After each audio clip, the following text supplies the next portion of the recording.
कितना दिया और कितना मिलता है तेलंगाना को, मेरी दिलचस्पी उसमें उससे ज्यादा उसमें जो एंड में बोला उन्होंने, जो है मेरे से ही जुड़ो, इसलिए अच्छा है मेरे से ही जुड़ो। मेरे से जुड़ो का मतलब क्या है? नहीं देखिए, बीजेपी के साथ चले आ जाओ। एकदम लिटरल सेंस में वो नहीं है, लेकिन जैसे शेयर बाजार में आता है ना, तो एक इनिशियल पब्लिक ऑफर आता है, आईपीओ आता है, आईपीओ, और दूसरा उसी के बाद में जब लाना होता है तो एफपीओ लाते हैं। तो ये एफपीओ जैसा है, और फाइनल इतना फॉलो ऑन पब्लिक, इतना जो कहते हैं ना कि ओपन ऑफर तो आज तक किसी को मिला ही नहीं होगा। मुझे तो भारतीय राजनीति में नहीं दिखता कोई विपक्षी पार्टी का नेता हो और उसको प्रधानमंत्री ऐसे कहें कि मेरे से ही जुड़ो। अब उसमें क्या है कि अभी प्रोफेसर साहब ने याद दिलाया कि भाई मूल तो एबीवीपी के हैं, तो कभी भी इधर आ सकते हैं, क्योंकि मूल विचार तो वही, अभी तो वही सत्ता के लिए उधर चले। अरे भाई सीएम बना दिया राहुल गांधी ने उनको, आप क्या बात कर रहे हैं? अच्छा, मतलब आप नहीं मानेंगे कि वो नहीं आएंगे?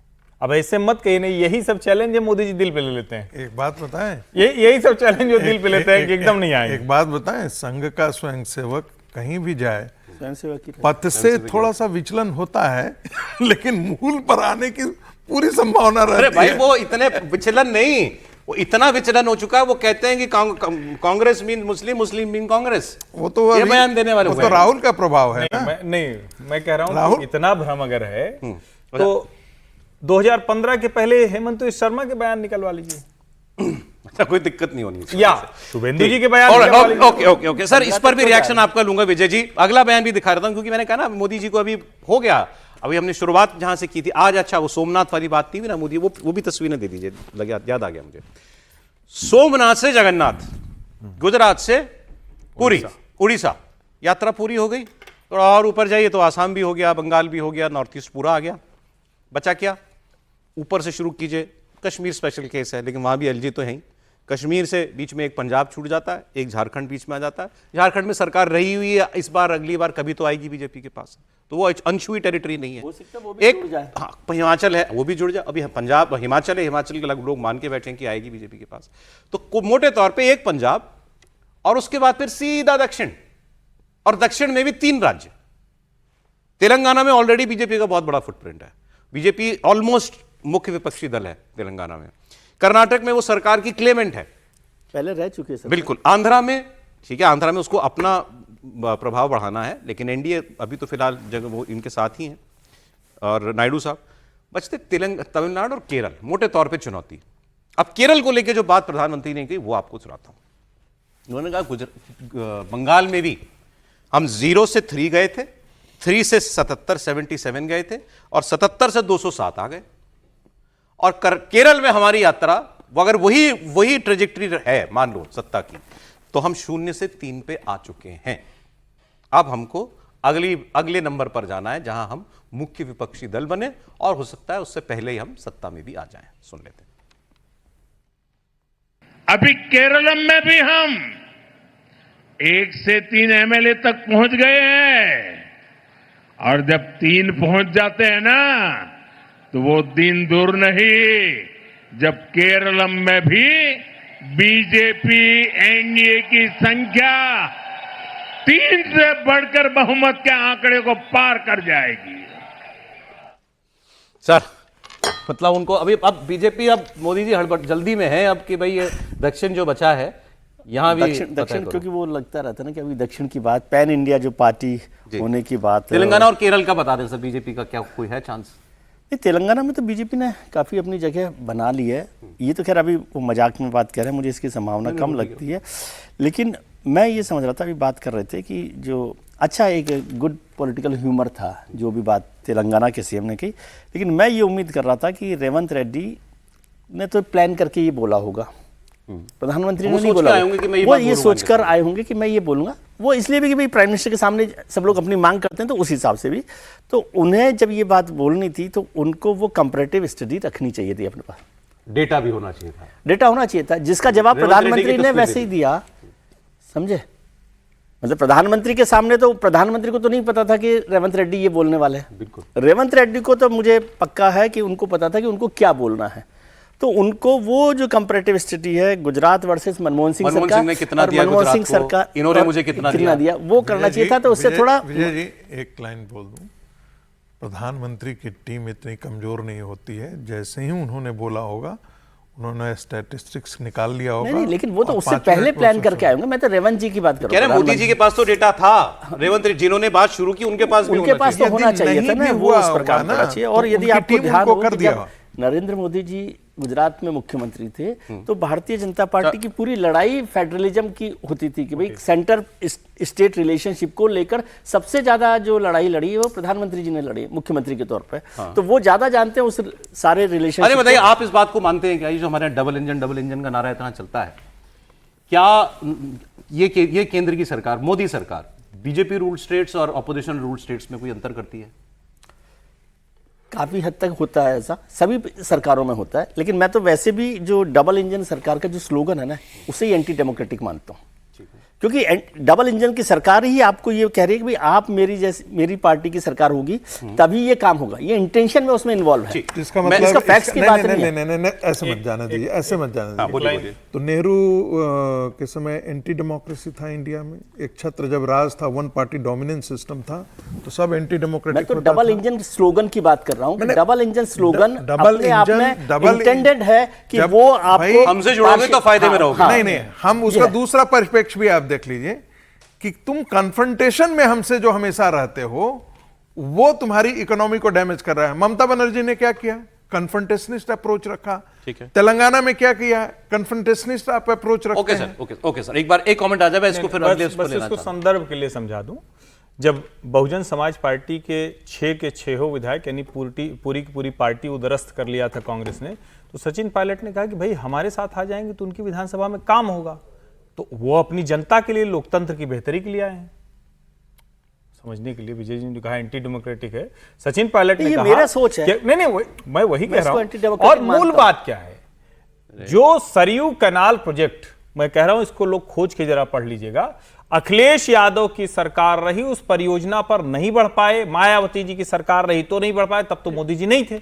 और सवाल यह कि डबल इंजन क्या एंटी डेमोक्रेटिक है? तो हां, आपको एक तरह से लग सकता है कि वो अपनी ही सरकार, लेकिन वो हर पार्टी का ये एक डेमोक्रेटिक तरफ से देखिए, समय नहीं है, मैं वहां जाना नहीं चाहता था। एक महीना बनारस पहले के डेवलपमेंट एक प्रोजेक्ट महीना को पहले अखिलेश का यादव नहीं होता, घंटा काशी रोका विश्वनाथ था। धाम नहीं इन्हीं होता। शुभेंदु अधिकारी का भी महीना भर पहले का स्टेटमेंट है ना, जो हमारे साथ हम उसके साथ, बिल्कुल। सबका साथ सबका विकास बंद करो और नारा दिया था। यही आपको बताना पड़ेगा कि भाई हम भले केंद्र में नहीं हैं, लेकिन हमारी राज्य सरकार, और अभी इसके पहले और हम आज तो लोग प्रधानमंत्री जब मैंने जी बात भले की मजाक थी, में कहा मॉडल तो कोई लगाना पड़ेगा। ह्यूमर के तौर पर देख रहा हूँ, कोई इंटेंशन के तौर पर नहीं, लेकिन ह्यूमर में ही उन्होंने कहा कि अच्छा है कि हमारे साथ मैं अब ये एक नहीं सर, मैं पंडित मैं नेहरू intention को ही नहीं तो कोट कर कर देता हूं। पंडित नेहरू जी ने कहा, बहुत सारी गंभीर बातें मुस्कुराहटों के साथ और हास्य में सर, अब भी मुझे कर ये दिया बता जाता दीजिए, मैं देखिए हमने भी बात की पंजाब को छोड़ दें, और पंजाब में भी बीजेपी बहुत कुछ प्रयास कर रही है, तो फिर दक्षिण ही बचता है। दक्षिण में भी कर्नाटक में उसके पास अच्छा मौका है सरकार में आने का, जब इलेक्शन होगा 28 में।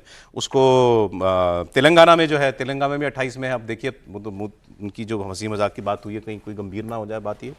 तो बचते सर मोटे तौर पर आंध्रा, तमिलनाडु और केरल। यहाँ बीजेपी का बंगाल वाला अनुभव बहुत दूर है अभी। देखिए, बंगाल वाला अनुभव आपको आंध्रा के तो करने की अभी आवश्यकता नहीं, क्योंकि आपके पास एक चंद्रबाबू सहयोगी हैं, पवन कल्याण आपके साथ हैं। आंध्रा सबसे मुश्किल स्टेट रही है बीजेपी के लिए। तो वहां नहीं, आंध्रा जो है, अपने दम पे तो बीजेपी कभी अभी कुछ नहीं देखना आई नहीं है ना। आंध्रा जो है वो भारतीय कांग्रेस के लिए गढ़ रहा है। जब 1977 की लहर में भी आंध्रा वो बचा करके चला गया था, उड़ीसा भी बचा लिया था। पर ये मत ध्यान रखिए, नंदिनी सतपति उस समय थे, उन्होंने बचा लिया था उड़ीसा को, लेकिन उड़ीसा तो आज ध्वस्त हो गया है ना सर। तो आने वाले दिनों में बाकी चीजें नहीं ध्वस्त होंगी, इसका ना। मुझे पंजाब में बहुत बड़ी संभावना दिखाई दे रही है। अब आप हमसे साउथ पूछेंगे, से पहले पंजाब में दिख रहा है। मुझे उसकी बड़ी संभावना दिखाई दे रही है, और मुझे उससे पूछेंगे कि क्यों, तो इसका क्यों का उत्तर मेरे पास नहीं है। लेकिन मुझे अच्छा खासा लग रहा है कि आम आदमी पार्टी भारतीय जनता पार्टी को सहयोग करने जा रही है। आम आदमी पार्टी बीजेपी को सहयोग करेगी। आम आदमी पार्टी के लोग सहयोग करेंगे भारतीय जनता ठीक है, पार्टी उसी को। वही चर्चाएं ज्यादा चल रही हैं। लेकिन अब केरल में भी चुनाव हुआ, केरल में मुख्यमंत्री नहीं बना, बंगाल में बन गया, आसाम में बनने जा रहा है, पता है सबको कौन बनेगा, पुडुचेरी में कौन बनेगा ये सबको पता है, तमिलनाडु में बन गया। केरल का क्या, तो प्रधानमंत्री ने तमिलनाडु का पहले तो आईना दिखाया कांग्रेस पार्टी को। सबसे पुराना साथी था डीएमके, छोड़ दिया उसको। ये परजीवी पार्टी है, अब इसको जहां दूसरी ओर दिखाई दे रहा है उससे चिपक जाओ, तो ये विजय की पार्टी से चिपक गए।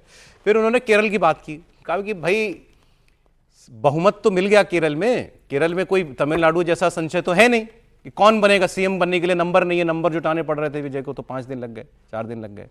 आपके पास तो 2/3 बहुमत है, तो क्यों नहीं बना पा रहे हो अपना मुख्यमंत्री? सुनिए, फिर इसका जवाब भी आया कांग्रेस से, मोदी जी का बयान सुनिए। तमिलनाडु में प्रक्रिया चल रही थी और इनकी इकोसिस्टम दिल्ली में बैठे बैठे देश को गुमराह करते थे कि देखो 4 तारीख को नतीजे आ गए, 5 हो गई, 6 हो गई, 7 हो गई, 8 हो गई, तमिलनाडु में सरकार नहीं बन रही है। अरे भाई, केरल में तो पूर्ण बहुमत है, वहां तो बना लो। ये इकोसिस्टम केरल के लिए चुप है, नेता नहीं तर्क पा रहे। 2.5 साल की फॉर्मूला करे कि 1-1 साल के 5 मुख्यमंत्री की फॉर्मूला करे, अभी तक उनको नतीजा हाथ नहीं लग रहा है। इसका जवाब कांग्रेस पार्टी में जो सीएम पद के 3 दावेदारों में से एक हैं, रमेश चेन्नीथल्ला, उन्होंने दिया। और उन्होंने कहा कि मोदी जी, आपको तो दिल्ली में मुख्यमंत्री बनाने में 50 दिन लग गए थे, हम आपकी तरह नहीं है कि पर्ची में जिसका नाम थमा दोगे वही वैसे ही काम हो जाएगा। हमारे यहाँ डेमोक्रेटिक पार्टी है, हम मिल बैठकर बात करके उसका फैसला निकालेंगे। वो क्योंकि लेकिन खुद दावेदार हैं तो उनका ये कहना बनता ही था। लेकिन मोटे तौर पर खबर केरला की ये है, राहुल गांधी केसी वेणुगोपाल को मुख्यमंत्री बनाना चाहते हैं।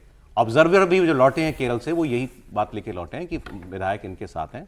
और राहुल गांधी, अब जो जानकारी है वो राहुल गांधी भी इस पक्ष में है कि विधायक चाहते हैं तो केसी वेणुगोपाल को बनाया जाए। इसको ऐसे भी अब बोल इसकी सकते हैं कि वैकेंसी दिल्ली में बन जो जाएगी। ऑब्जर्वर गए थे वेणुगोपाल जी को मुख्यमंत्री बनाने के लिए, वो लौट आए हैं।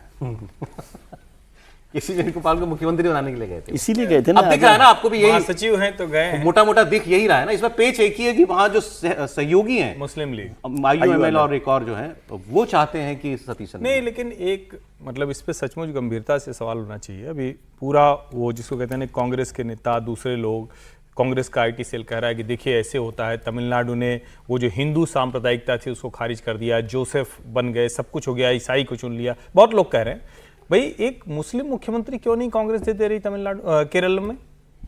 वहां तो उसको मुसलमानों को पूरा वोट मिला, क्यों नहीं एक वो ये क्यों ये फ्रॉड सेकुलरिज्म कर रही है? क्यों वो केसी वेणुगोपाल या सतीशान या चन्नीथला इनके चक्कर में पड़ी है? क्या एक मुसलमान विधायक उसके पास योग्य नहीं है जिसको मुख्यमंत्री, और मुसलमानों को ये सोचना चाहिए? ये भी तो बड़ा सवाल है ना, क्योंकि तब आप तब तक ही सारा मॉडल बताते हैं जब तक दूसरे के माथे आए।